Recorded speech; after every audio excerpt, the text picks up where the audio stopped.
All right. Good afternoon, everyone. My name is Elaine DeLeo. I'm the co-founder of Atlanta Design Festival. I want to welcome you today to our exciting webinar, Pushing Boundaries, Integrating Art and Function in Space with designers Michel Boyd and Bradley Bowers. And today this event is hosted by Gallerie 88. And Alex from Gallerie 88 will be hosting and doing the interview. So I'm going to turn it over to her today. Thank you, Elaine. And thank you, Atlanta Design Festival, for letting me host this. My name is Delotch Davis, and I'm the founder of Gallerie 88. Gallerie 88 is a digital media company that promotes Black luxury fashion designers, visual artists, and designers.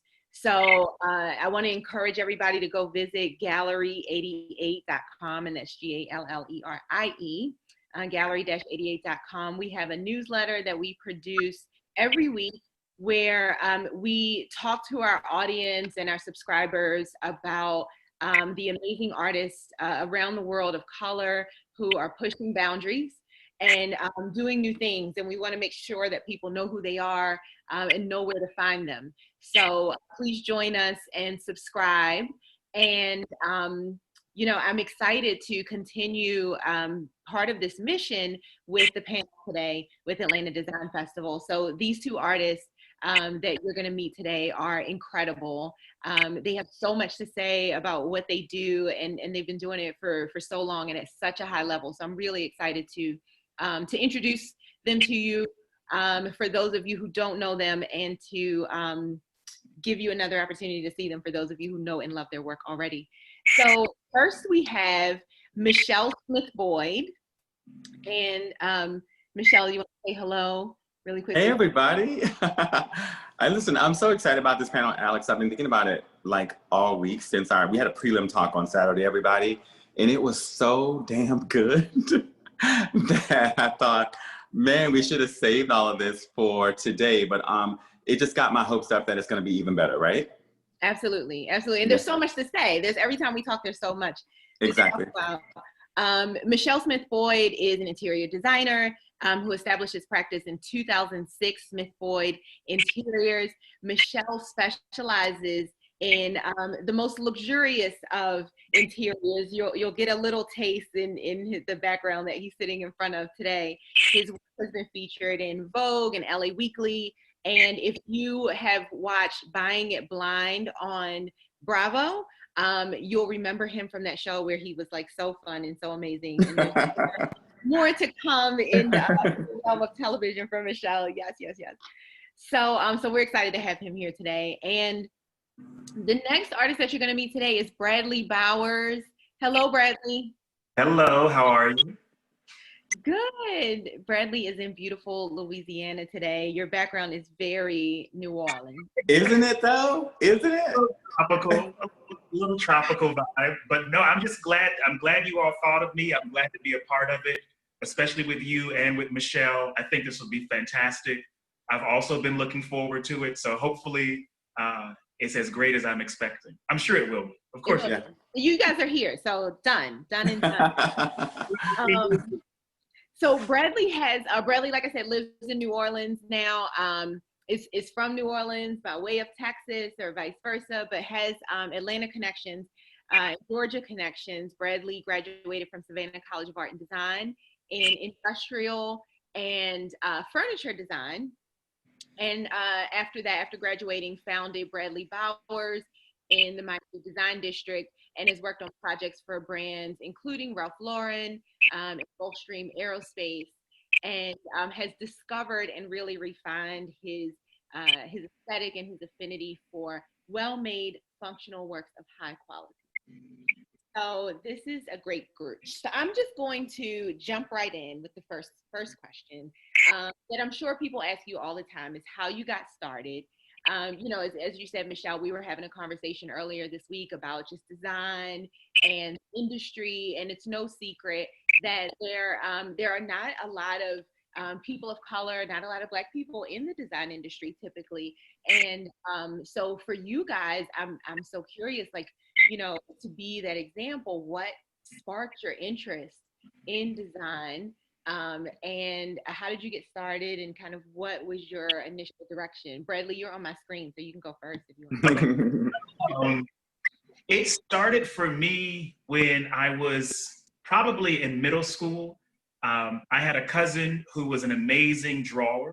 And every time I would go over to his house or my aunt's house, he'd be drawing and working on something. And that kind of sparked my interest in learning how to draw.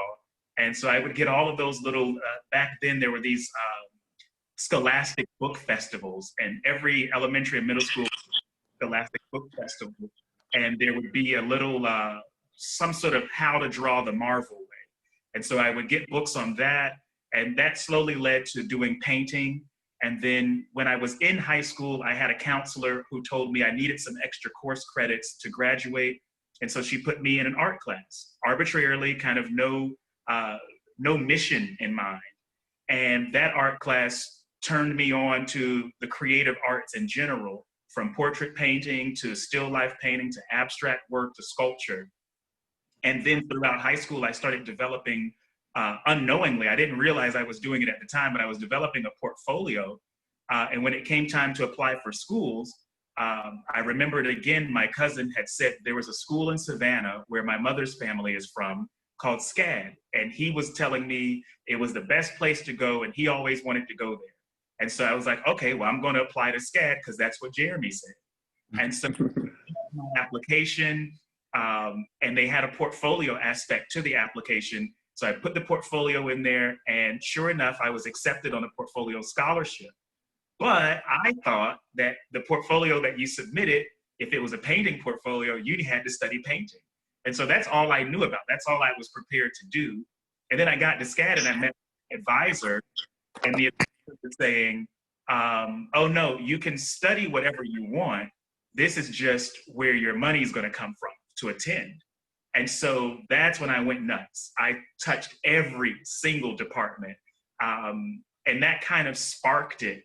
Then I settled on industrial design because that was the one department that still kind of let you do the most, and had an amazing experience in that department. But when I graduated, I felt like I didn't understand people that well. I understood consumers, but I didn't understand people. And so that's what drove me to want to understand furniture design and study that, because I feel like in furniture, you're talking about clients and you're talking about people, you're not talking about consumers. And so that kind of opened my eyes up to the way we live with things. And I mean, there's more to it. I won't take up I won't take up too much time with the intro, but that kind of is what spurred me into this whole thing. I think I was incredibly naive. I didn't know a lot. And I think that really helped because I wanted to try things that other people probably wouldn't try. I love that, because I think all of us who work in creative industries and work on our own always say, if I'd known how hard it was, if I'd known more, I wouldn't have done it. Right? Exactly. Yeah. Exactly. So that naivete is like helpful. What was it like for you, Michelle, getting started with your business, with your career? I'm going to answer, but I want to ask Bradley really quickly. Did you grow up in New Orleans or in Georgia? I grew up in Atlanta, in Decatur. Okay. I wasn't sure. Our backgrounds are so similar. I'm from Louisiana. I live in Atlanta now. I lived in New York for a long time. And I was like, were we following each other? It's the strangest thing. Yeah, we were just swapping cities. Much like you, honestly, I think about my 4th grade drawing teacher, Mr. Adams, all the time, because I really discovered myself in him as a person, but also as an artist at the very beginning, like, oh, I'm good at this. I feel comfortable in this class. I understand his language. So I kind of felt like, there are more people out there like me in 4th grade, but I didn't really discover interior design until my early 20s, to be perfectly honest with you. I was living in New York at the time. We'd hired an interior designer to work on our home. And he introduced me to this world that was just like mind-blowing to me. Seriously, I was like, where was this? Where had it been hiding? When I went to the design center, I thought, I have to be a part of this world. When I was a kid, I wanted to be an architect. And I ended up in New York because of fashion. And interior design is like the perfect merger between the two worlds. I still live with all the textiles that I love. And I got to be a problem solver and a thinker and consider people the way you're speaking about. I think that's really interesting because in the office all the time, we're like, this is beautiful, but how is the homeowner going to actually relate to this thing? And are they going to understand the narrative that you're trying to create? And can it become theirs, or is it just something that's amazing in the office? Thinking about people is what makes a good designer great. And so yeah, long story short, after being introduced to the world of interior design, I was enrolled in school within a year, and I went to the Art Institute. I thought about SCAD, but I wanted to stay. I was living in New York, but I went to school in Atlanta because I wasn't quite done with this city. But yeah, man, we were swapping. So I want to remind everybody too, that you can, if you have questions for Bradley and Michelle, you can put them in the chat and I'll be fielding the questions. This is a conversation and, great opportunity to hear about anything that you may want to ask. So I want to ask you guys, speaking of people, I love what you said, Bradley, that you had to learn, you knew people, but you wanted to learn consumers. And I want to ask both of you the other way around? Yeah, it was the other way. It was the other way around. I knew consumers, but I wanted to learn about people. So here's my question. In your design practice, what's important to you? Do you integrate that idea of people, and if so, how do you do that? 100%. If it's the way I operate, it's kind of on two levels. One level is client-driven products or projects, and then the other level are self-initiated or studio-initiated projects.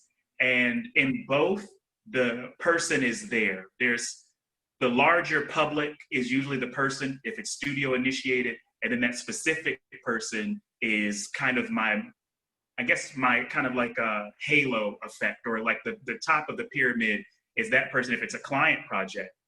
For me, I consider design to be one of the unsung heroes of therapy. Being a psychologist, I have never worked on a project for a client where we didn't get to know each other in ways that you just could not imagine. To understand when you're designing someone's home or designing something that's going to go into someone's home, that's very personal and very intimate. And you learn things about them and they learn things about you. And if you have a mission in mind, which is I need to deliver something that you're going to love and cherish, you really have to like dig away at things. And that's the people side of it.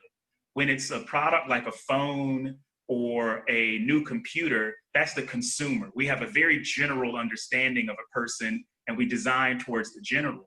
But if you're making something for a home or for some sort of intimate moment for a person, general doesn't do the job. I mean, I need to know who you are on Thursday afternoon. I need to know who you are with a couple tequilas in you. We need to know these things about you in order to properly design for you in all your many ways. Because no person is this two-dimensional flat thing. There's so much to people. And so I try to, even if I'm making something that might seem a little out there aesthetically, it's grounded in something that I got from you.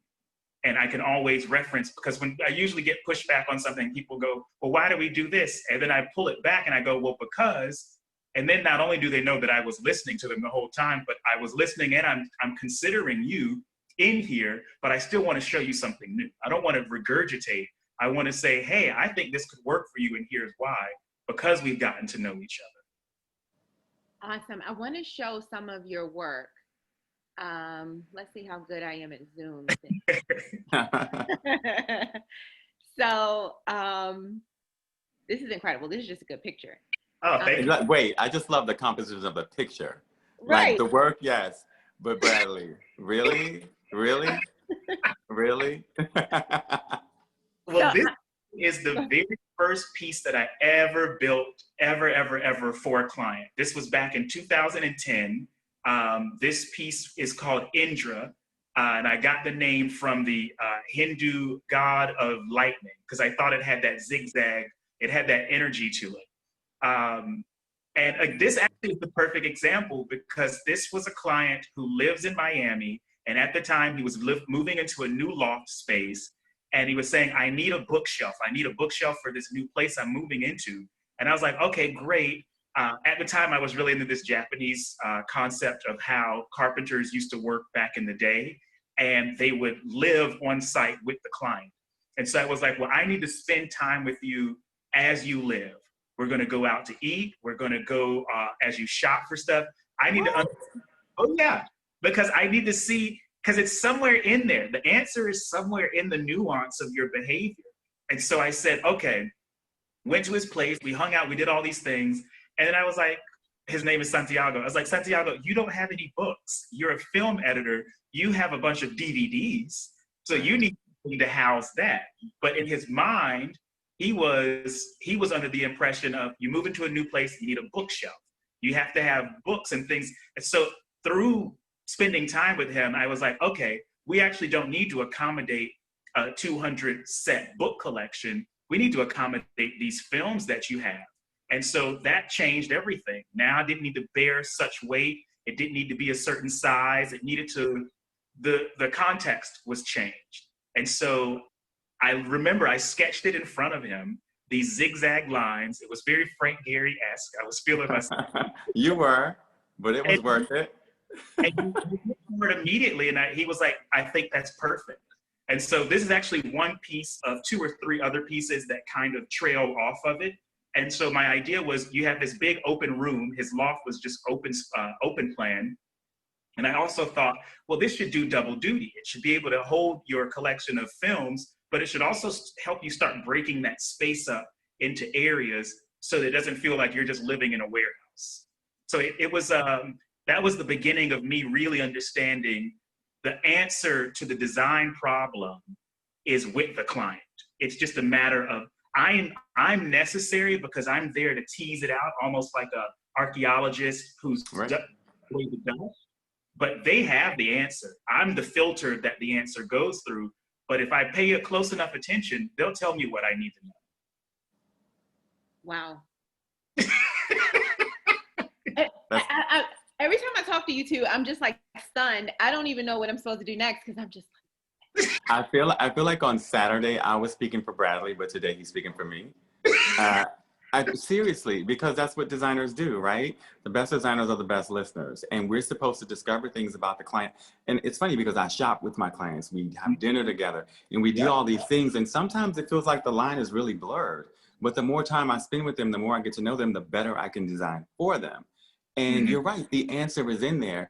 And when you discover it, like an explorer, you discover it, you deliver it, they're like amazed. But you're like, I actually got it from you. Right. You know, it was already there. It's just that our talent lies in solving that problem and then figuring out how to do it beautifully. You know what I mean? The problem first and then the aesthetic. So Michelle, I want to bring up one of your images. And you tell me if this one is one that speaks to what you just said. Another one that I was thinking of. Maybe. This. Okay. So the first image is actually my house. I'm sitting in that room. I knew that. That's why I was like, that's you the client. You are the client in that one. And I am the biggest freaking problem I've ever had.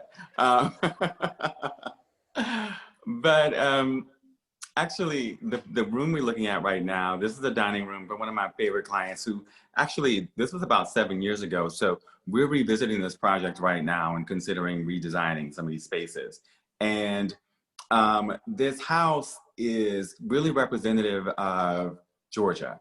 You know, it's all these traditional kind of environments that we build here, you know, on a large scale, but all the houses are really set up the same way. And so the house felt a little bit more traditional, where our client was not that. You can see that based on the artwork. You know, the way people choose artwork is really some insight into their personality and how they see themselves in the world. And so my job was to create something incredibly transitional that merged the traditional and what's contemporary. And so this room is really representative of those things. Lighting is one of my favorite tools. I can't wait to buy some of Bradley's because I've been stalking it, actually. But seriously, for me though, for my house, I need it. And Alex, dining rooms are like really specific because it's one of those spaces that we don't use really often, but we walk by it every day.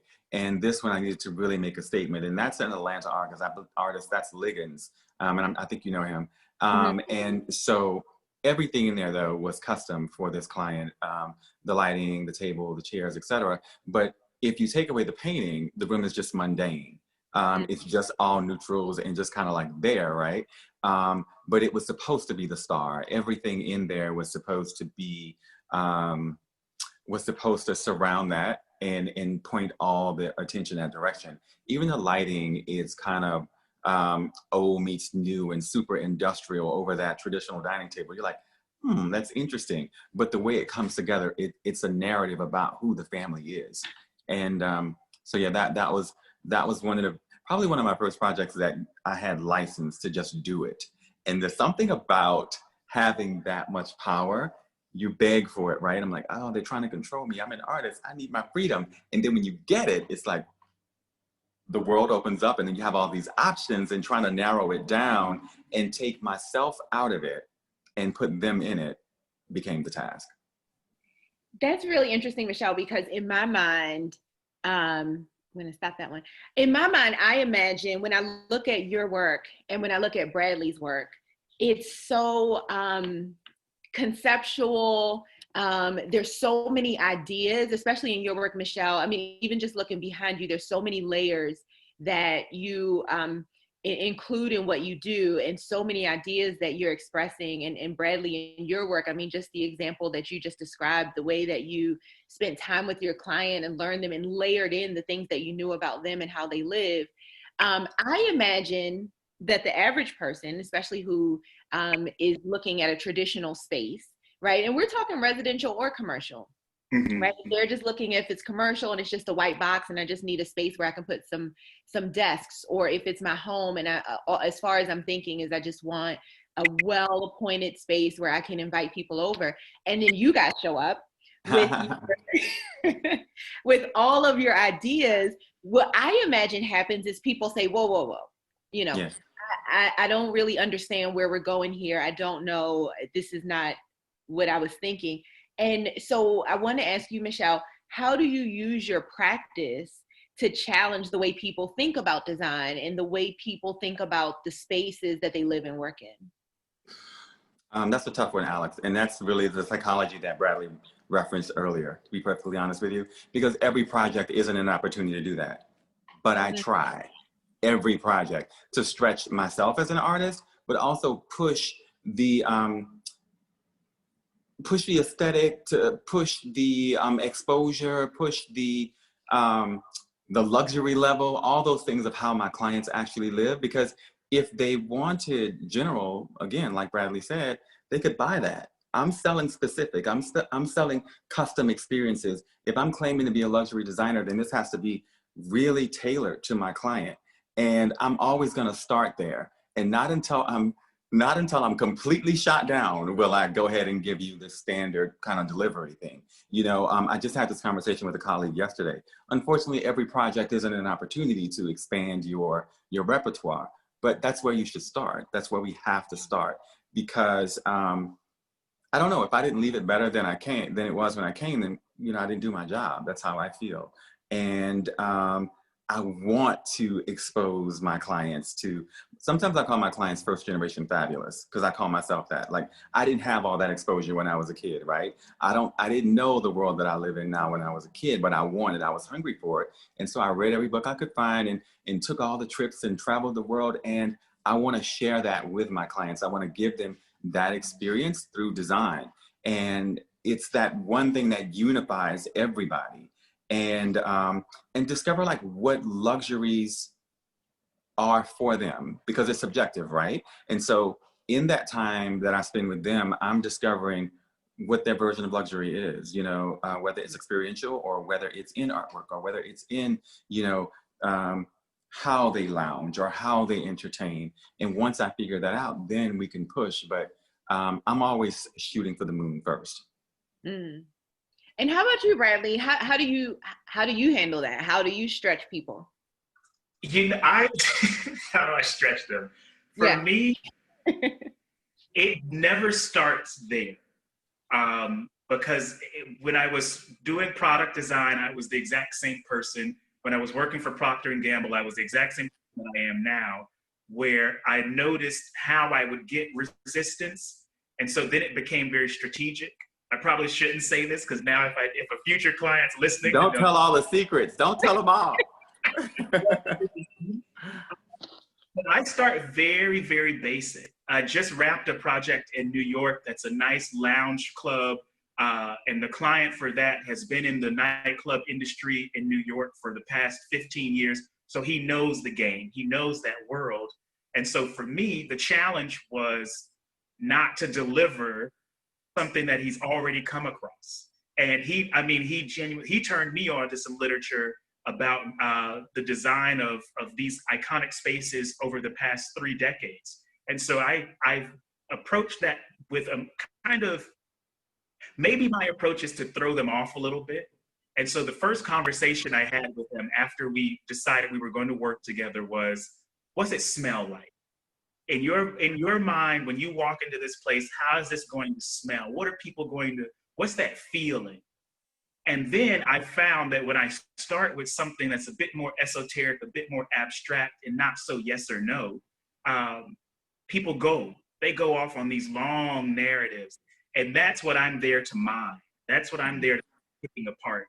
Because if I said, okay, well, what's the color palette? Well, then we get caught up in these details of it's like that joke of you're picking the doorknob before you lay the foundation. It's kind of like some steps there. And so he had an amazing reference. He goes, you know that scene in Star Wars? And mind you, I did not peg him as a Star Wars fan.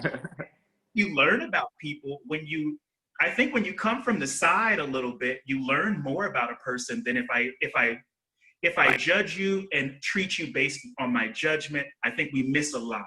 Totally. And so it's doing that, I come at it, and he goes, you know that scene in Star Wars where they go into the cantina and the guys are playing? And I go, yeah. He goes, it's like that a little bit, where everything's one material and it's really soft and organic. And my brain immediately just started percolating. Because I go, oh, now I get, okay, he's into monochrome, he's into soft shapes, there is something subterranean about it, there's something intimate. So that's where, now those aren't things he said specifically, but that's my uncover that. And it was an amazing experience. It's funny because the location that we finally settled on is underground. It's literally subterranean in Chelsea in Manhattan. And we worked with a lot of earth tones, some really deep royal blue velvets, things that kind of evoke the earth. And in a weird way, I'm sure he's forgotten about that conversation, but that was the very first conversation more than a year ago. And that's what came to life. Yeah. So me, again, if I can reference back, because if I show him a design for something, he goes, really? And I go, well, it has that kind of sand dune quality to it. And I know that that's a buzzword for him. Because I know the cantina is something he's already thinking about, and the cantina was in the desert. And so if I start using desert terminology, then all of a sudden things don't sound so crazy and weird if I want to do this big hump in the center of the room. But if I just came out of nowhere with this hump, I guarantee you he would have said no. Because we had that moment of exchange where subconsciously he explains to me, I'm into this stuff, but I don't know it yet.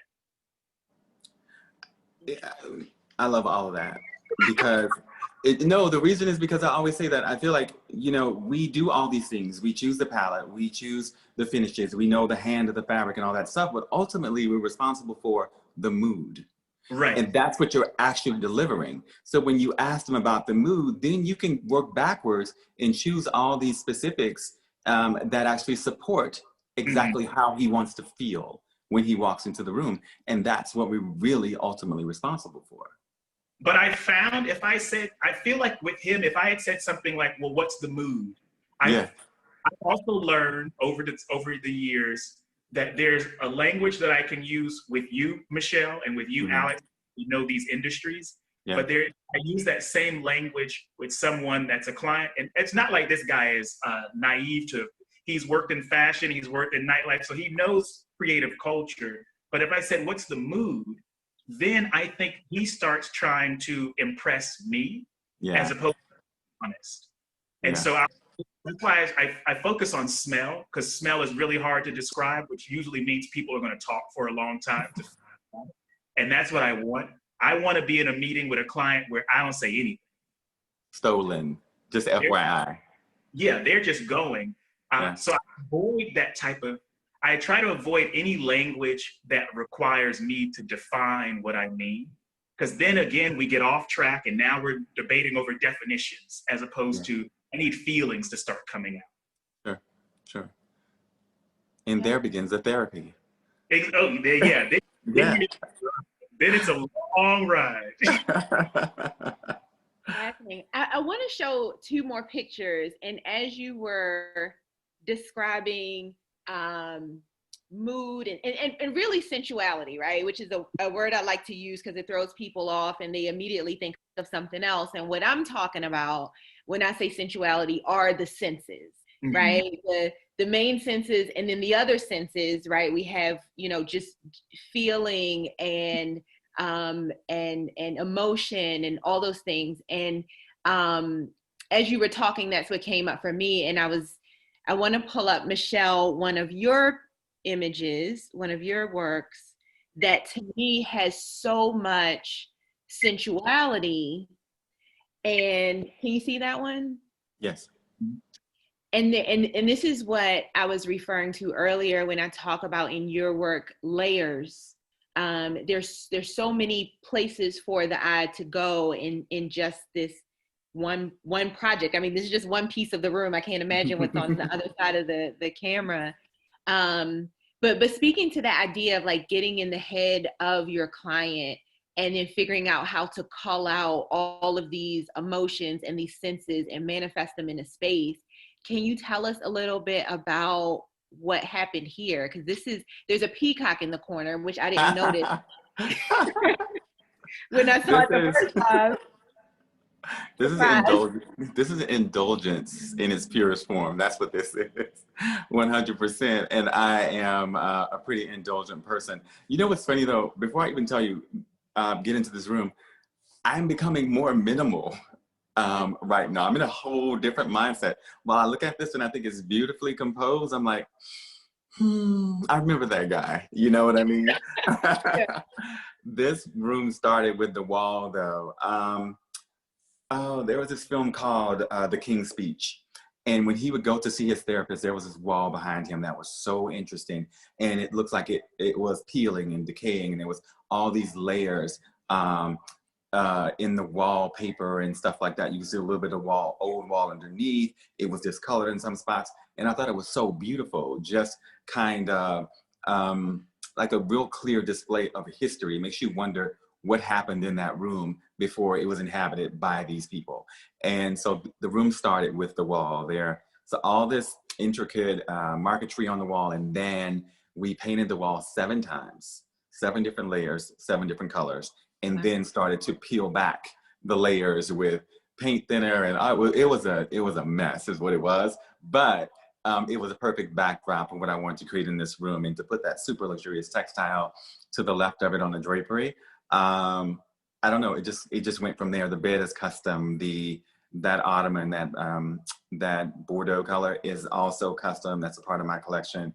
I don't know, it was just exciting with really modern lighting and, a collage of artwork on top of the wall that's already too much. But this is pushing it, it's like pushing it. And that's what I want to do. I think a great room, you should discover something at every glance, and from every vantage point, there should be something beautiful. And I don't know, there's a real narrative here. And if we're talking about it, that means I definitely did my job. Yes. No, this is awesome. Hold on. And I want to pull up something else of Bradley's that I don't quite understand. So I want And this is what happens, right? You propose an idea and the client is like, I don't understand what we're doing. So I want to show you this because I've been trying to figure this out all week. Okay. You already know. Okay. I'm into it. So this was the brief here was a lounge chair. And this really came from fabrication more than it came from a particular client.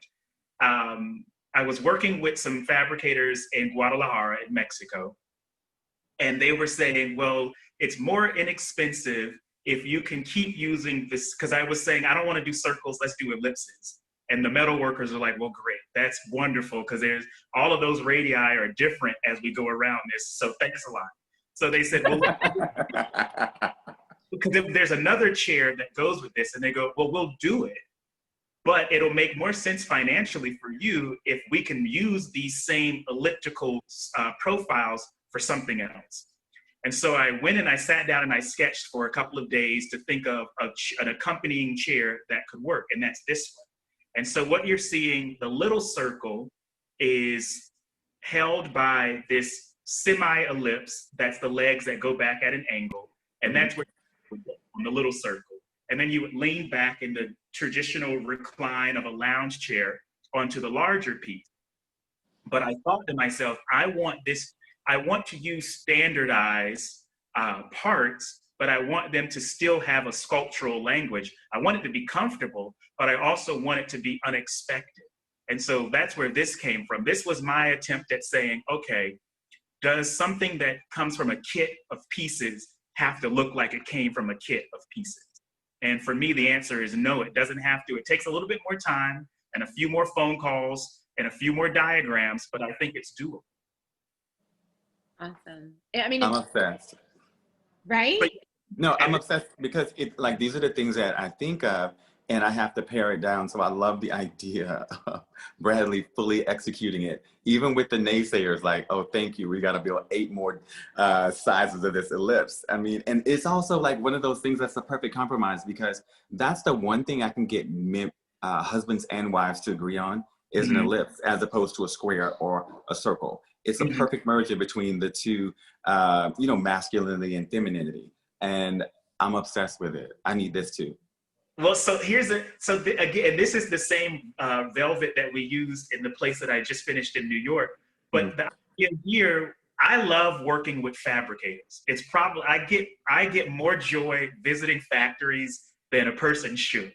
Yeah. And what I love about it is everyone that works at a particular factory, these guys in Guadalajara that do the upholstery and do the metal bending and do the plating and the chrome polishing, they are maestros. They know everything there is to know about it. So my new mission when I deal with people like that is to shock them, because I don't want them to feel like, here we go again, we're making another. Because when they get some sort of invested interest, when their brains get piqued and they're having to stop and figure out the jig to make this thing, now all of a sudden we've got more eyes on it. And usually I'll send in my shop drawings and they'll go, I see what you're trying to do here, but what if we try this instead?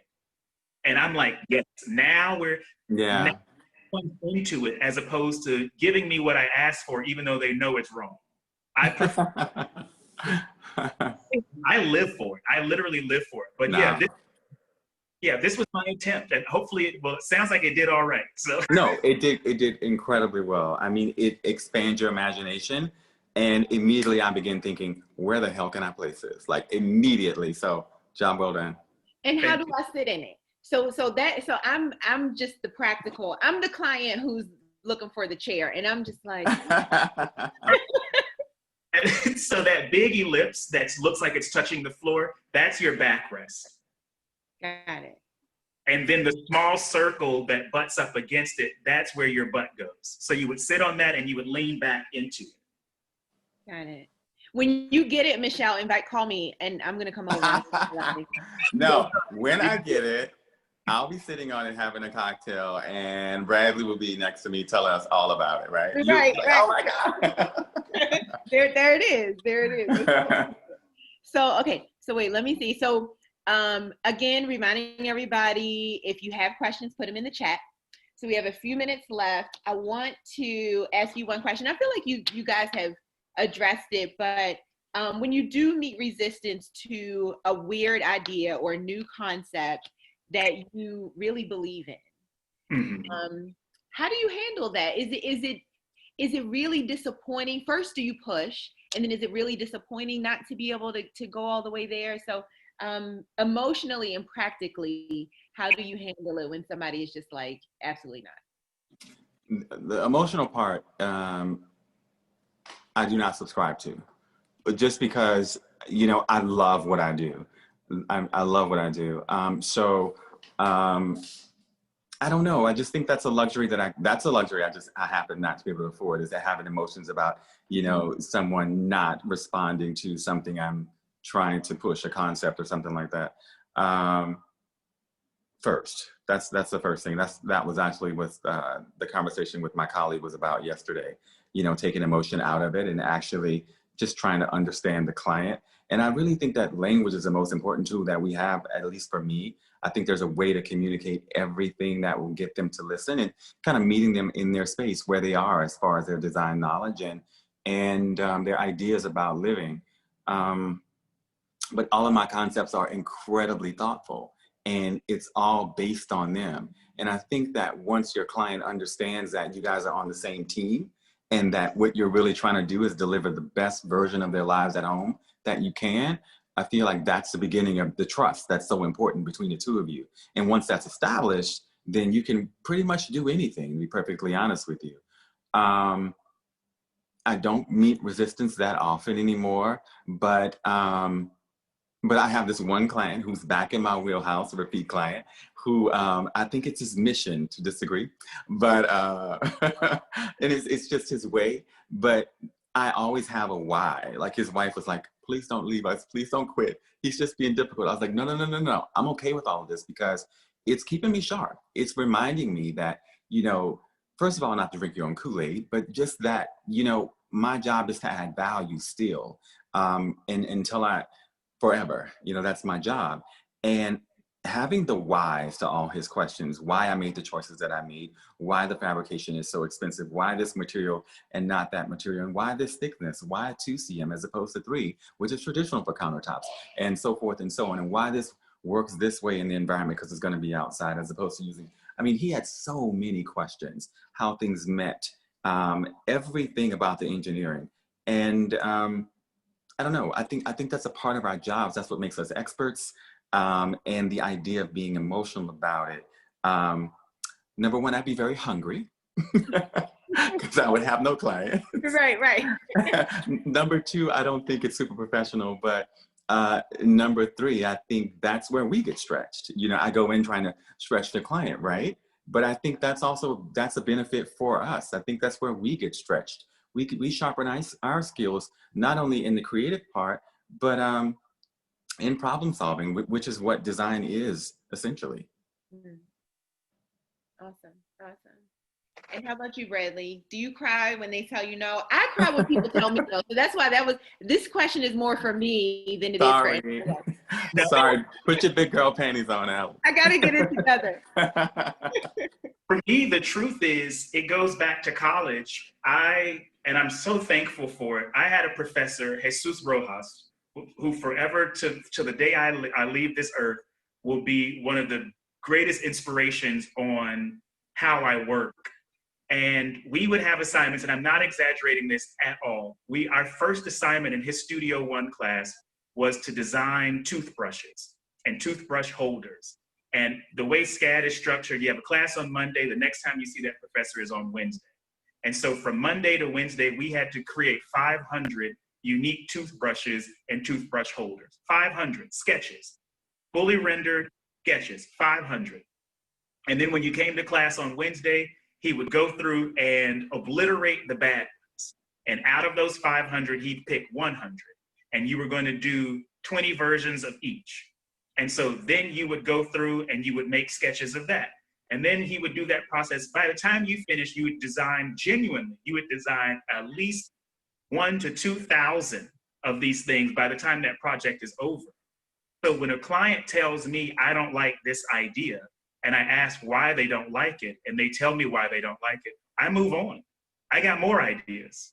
We don't need to, if you think that, for me at least, and I know it's a blessing, I know a lot of people don't work this way, I hope you don't like it, because I want to keep going. I want to see, because by the time I present this idea to you, I thought of this maybe 3 or 4 days ago. And in those 3 or 4 days, I've thought of a few more ideas that I think are better.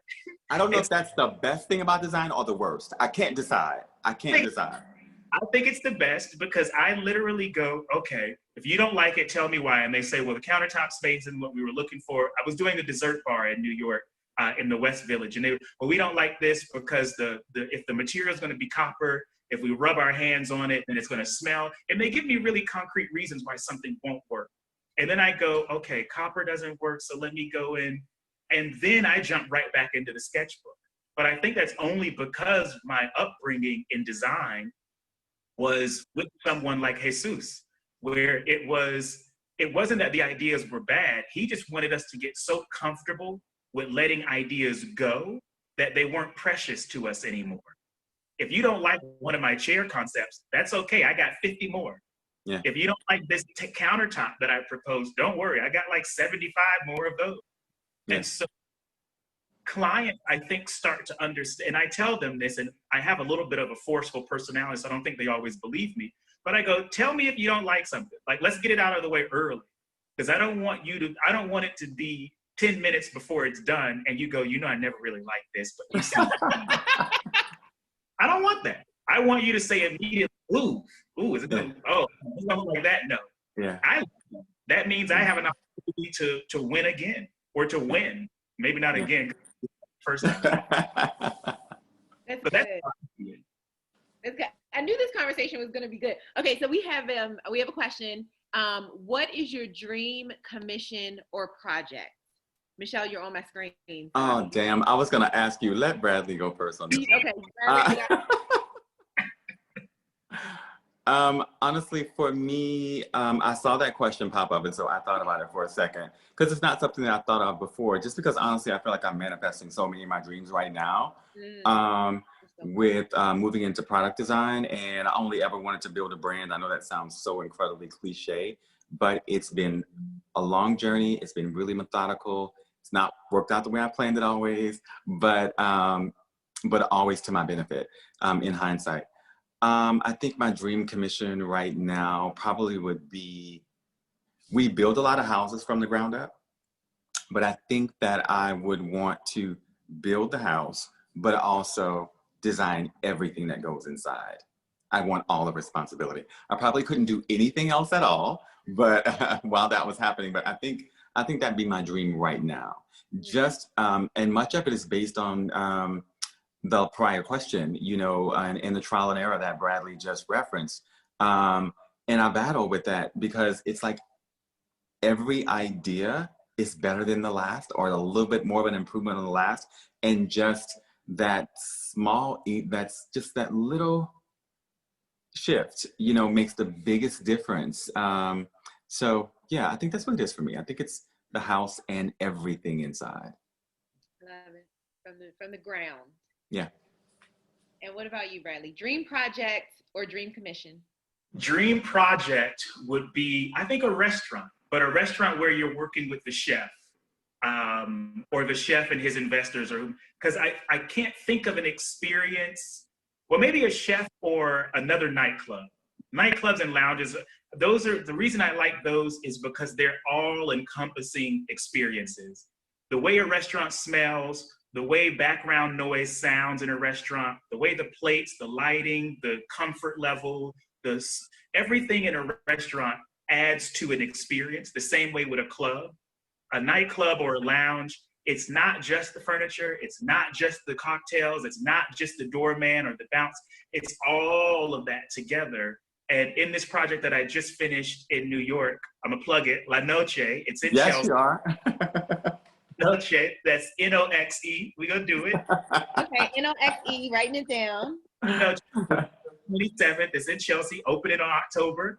But I worked with the creator of it. This was his dream. And so we touched all of it. It was from I wanted to know, what's the menu? Who's making the drinks? Okay, how many? That kind of, and I didn't design everything in there, but I was there and a part of creating and shaping that language, shaping that experiential space so that when people walk in, I had the pleasure of going there for my birthday and walking into it and saying, oh, okay, all right, we did it. We nailed it. I didn't have to author everything, but it was nice to be included so that the things that I did author responded and didn't seem like they stuck out. So I would love to do another nightclub or lounge, but a restaurant, adding that element of food and enjoyment and laughter around a table, that would be phenomenal. I feel a field trip coming on. Yes. Please do come up there. It would be great to have y'all.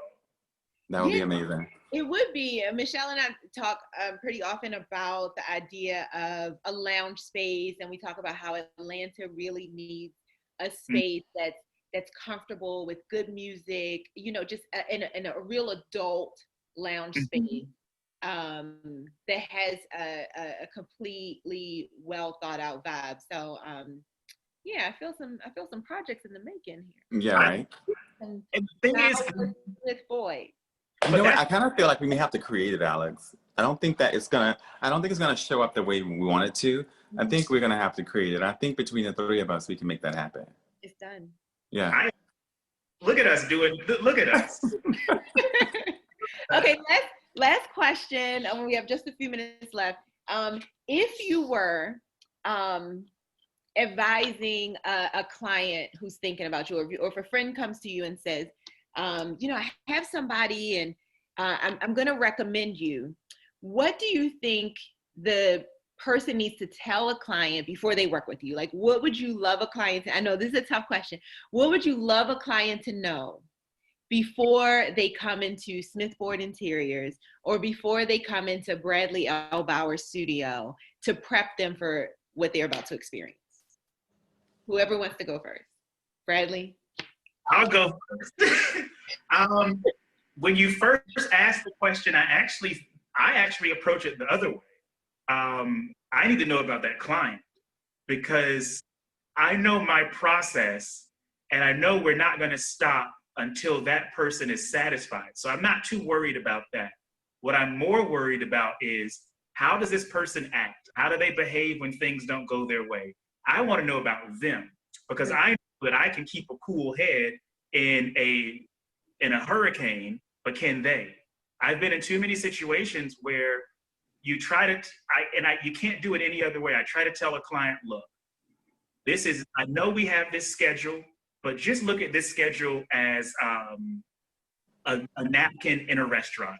This means absolutely nothing. None of this is going to go to plan. None of this is going to work out that way. So as long as you're okay with that, then let's keep going. But if you get thrown off, if you lose your nerve, if you want to cancel a project because the tiles didn't show up on the 12th, not gonna do too good together.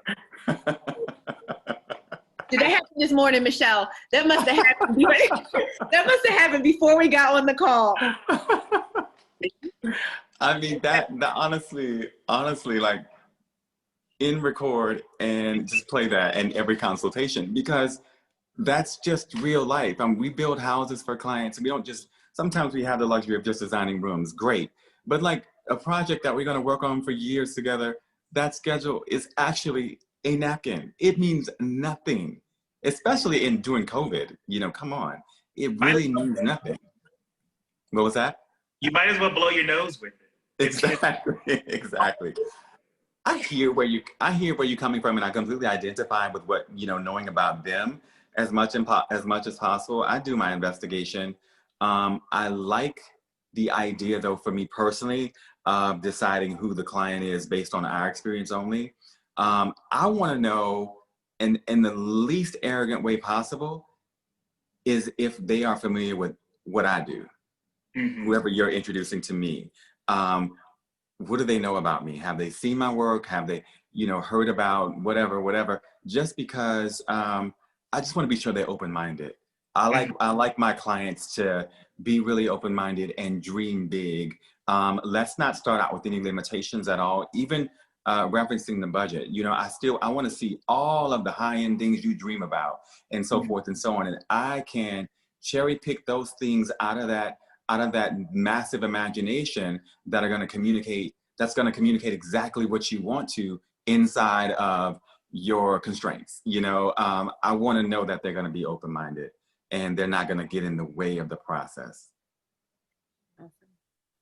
Well, guys, that brings us to the end. This was as fantastic as I hoped it would be, better as always.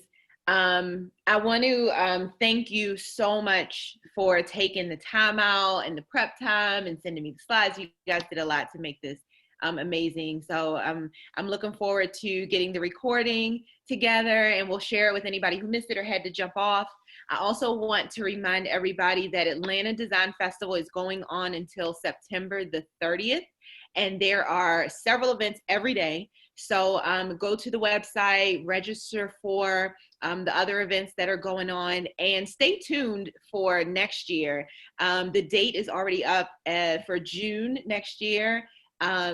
Hopefully we'll all be back out into the world and we can enjoy Atlanta Design Festival the way that we're used to, and visiting the homes and sitting in on panels and shaking hands and, you know, giving French kisses.